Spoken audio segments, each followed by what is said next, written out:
Hey everybody, welcome back to the cave. Well, as you can see, I've started a new model. And this here is the 1930 Ford Model A, and it's going to be a fun build. Now, I do have an unboxing, so if you haven't seen that yet, I'll put a card up here in the corner for you so that you can go and see the unboxing if you want to see that. If not, I'm getting to this right now. And if you want to take a second, go hit that subscribe button for me and hit that like button if you like these types of videos. Also, make sure to hit that bell so you don't miss any videos. So I've already gotten to work on some of this. You know, I've gone through it. I've definitely read the instructions because this is a 2-in-1 kit. And you can build this two different ways. Now you can build this as the Roadster or a hardtop, and I'll show you that in a second here. There's the Highboy and the channeled version. I'm going to do the channeled version. So I'm going to take this stuff off here. I was just kind of pre-fitting some stuff. So here's one frame, and this is your channeled version. Okay. Now here is the Highboy frame. So you do have two frames, but you can definitely see the difference in the two frames. You know, one's wider. This one's a little shorter. The channeled, you know, even the shape, side shape is a little different, you know. So definitely read through the instructions because there are things that go with this frame and then there's stuff that goes with this frame. And just for an example, if I can find the other one right here. So we've got this cross member that fits with this frame. And then you've got the exact same cross member right here, but it's shorter. This one's wider than this one. Okay. So you got to make sure you're using the proper parts. And of course, same thing with steering linkage. There's two of these. You know, there's one here that, you know, I haven't cut off yet. And then of course this one. Then there's some other things like in the chrome, you'll have two different lengths of your front trailing arms. Same front axle, so you're good there. Now for your exhaust, you have one set of these pipes. These come off the engine, but you have two sets of other exhaust. Some are shorter and stuff like that. So again, one is for option A, one is for option B. So make sure you use the right ones. There's a few parts like that. There's also two different steering shafts. One is shorter than the other. There's different radiators. I'm not quite sure why there's three, but there is three. There's one here, as you see, and two here. Then you've got your grill surround, right? And on the chrome, you have the grill surround insert, but then you also have this style of grill. So there's two different ways you can have your grills. And again, there's your window frame, right? You can have your window frame. So if you wanted to do just the Roadster, you could put your window frame on. If you want the roof on it, this piece will go in here, right? And I've got some pretty big plans for this, and I'll show you that in a little bit here. Also, there are two different firewalls. You can see one here, and there's one here. And as you can kind of see, one is shorter than the other, a little bit bigger kind of thing. And that's because the channeled frame, actually, the Highboy frame sits on top. The body will sit on top of the frame, whereas your channeled frame, the body actually sits past the frame, right? There's only one rear axle. Interior wise, you have one set that has all your, you know, pleated look to it and the seat, right? And of course, this stuff sits up higher because it's meant to go with the Highboy. Then you can go with the bomber style steel frame look. So here's your bomber seats. and the steel frame sides. And of course, they're shorter because it sits down further on the frame. All right, there's some rad hoses and stuff you got to pay attention to because, well, everything's in a slightly different position, so your rad hoses are different lengths. Other than that, everything else is pretty much universal. There's also the drive shafts. There's 2 different lengths of drive shafts, so make sure you use the right one. Other than that, here's where I'm at. I'm going with the channeled frame. So I've already started filing things down. Let me zoom in for you. I've already started filing things down, smoothing them out, and I've got a little bit of putty on, and I've already started to sand all of that down. As you can see, little indents here and there, you know, on the back side, and the inside, and stuff like that. So that there's a few pin marks here and there that, you know, you have to get rid of. I'm going to finish sanding in here. A couple back here on the back frame. There's a pin mark and a pin mark there. I sanded out, oh, there's one here, but I've sanded out most of them. Sanded down the cross member, got rid of the mold line on it. And reasoning for that is this here, the frame is going to be real nice and shiny, so I want everything nice and smooth. Same thing with the differential. That's all going to be nice and shiny. And this here fits together real good. So everything fits together real nice. And this is your body pins for your floor. And your floor, you only get the one floor, right? And so you'll have four pins, 2 here, 2 here. And everything sits on real nice, no problem. Everything's nicely located. If I can get it on there, there we go. So everything sits real nice, you know. So there's that. Now I've started putting the motor together, and this will get all painted one color. And you'll see as the project goes on why and what I'm doing. But I started smoothing it out. I'll do some putty work on this to get rid of, you know, some of the mold lines that I don't want in the way. You get that done. I've already gone through. There's very, very little mold lines on the body. There was no flash, so, but I'm going to be doing some customizing, and haven't completely decided yet, but maybe you can help me out with this. I'm actually thinking of cutting open the trunk area so that can be opened, because they actually have a fuel cell and a battery that sit here, but once everything's together, you're not going to see anything. You know, and to me, that's kind of a waste of nice parts. I mean, it's got a decent looking fuel cell, as you can see right there. You know, decent fuel cell, sealed battery box. You know, then you have your brake drum backings and your brake drums. These rims are really weird. There's no real backing to them. You put this on the axle, then you put your pin through your brake drum, and that gets glued into the axle so that your wheels can roll. And then these here get glued to the back side of your rim. Now, here you can see that they got the lugs in. I mean, there's real nice detail. There's a little bit of flash on this one, not too bad. I mean, they even have the anti-vibration spring molded in, right?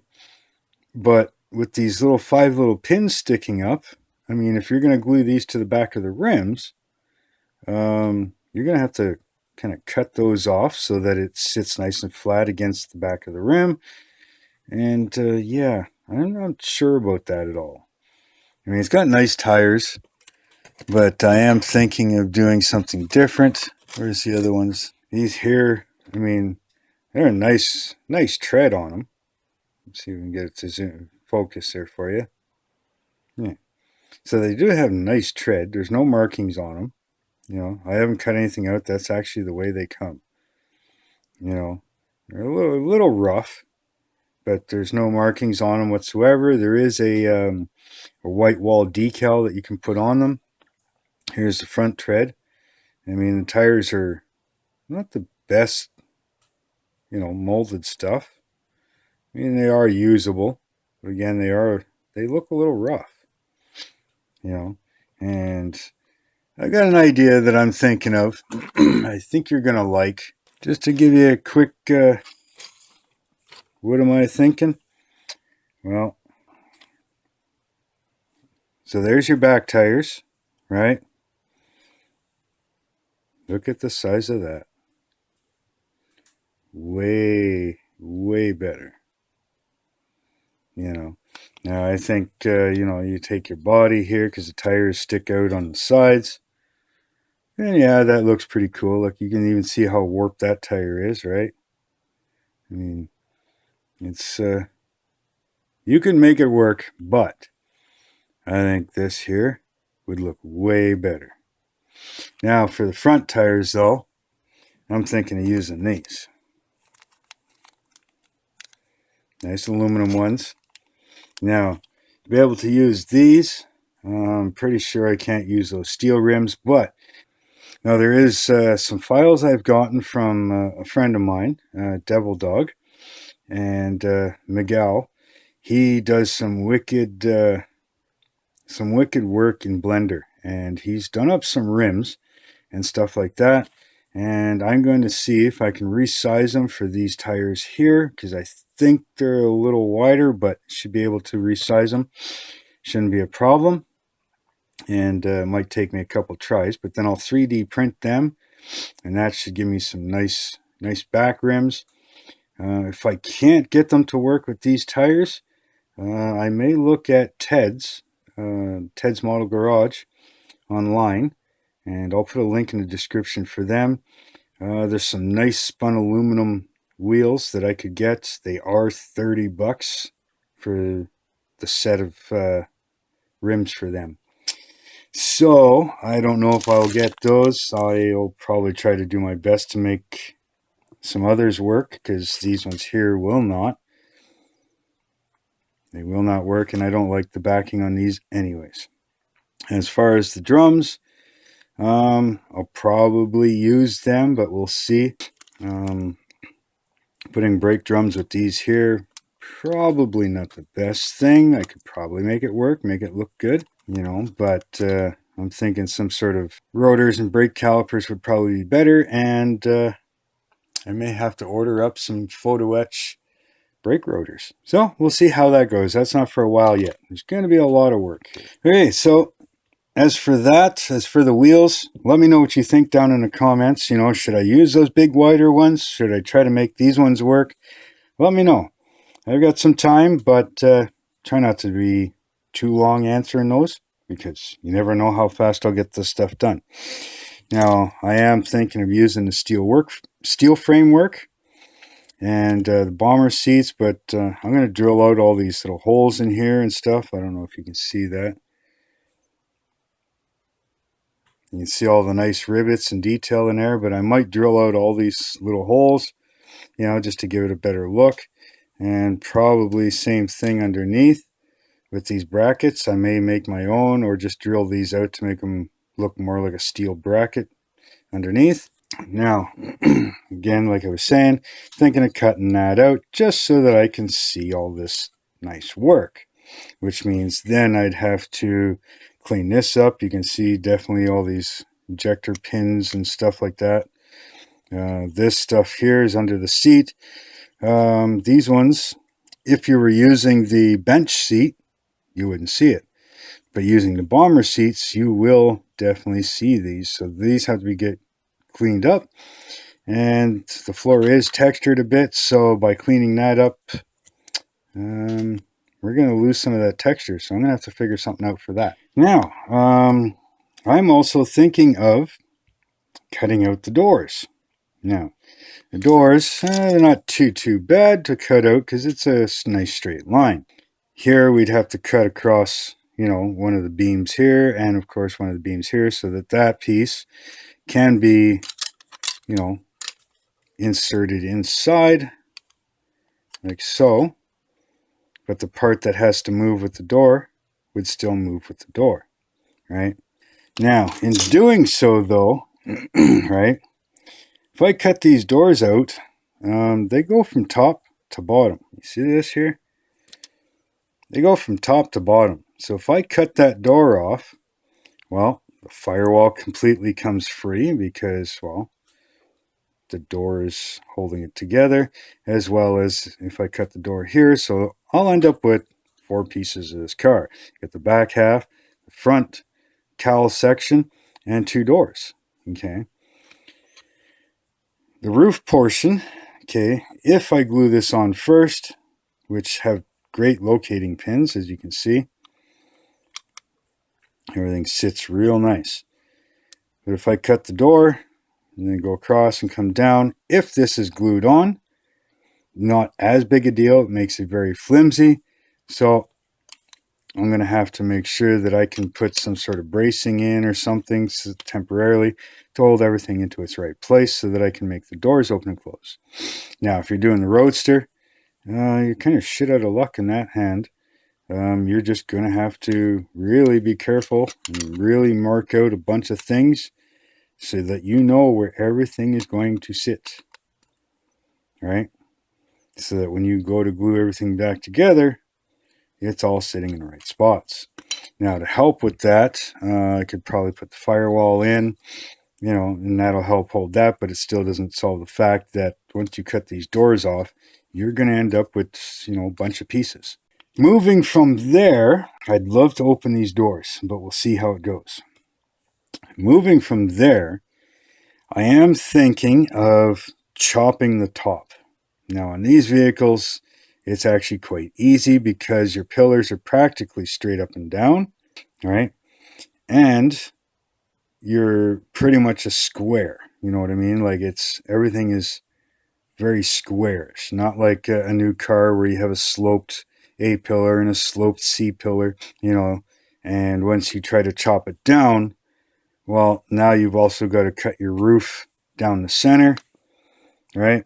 And usually you've got to cut this way as well. So you're going to cut this way, you got to cut this way. Then you've also got to take out your piece so that when you drop your roof down, certain things can go in and out, and then also side to side. With these types of roofs, when you take out, say, 3 inches, the roof pretty much just drops straight down. There's very little work that you have to do.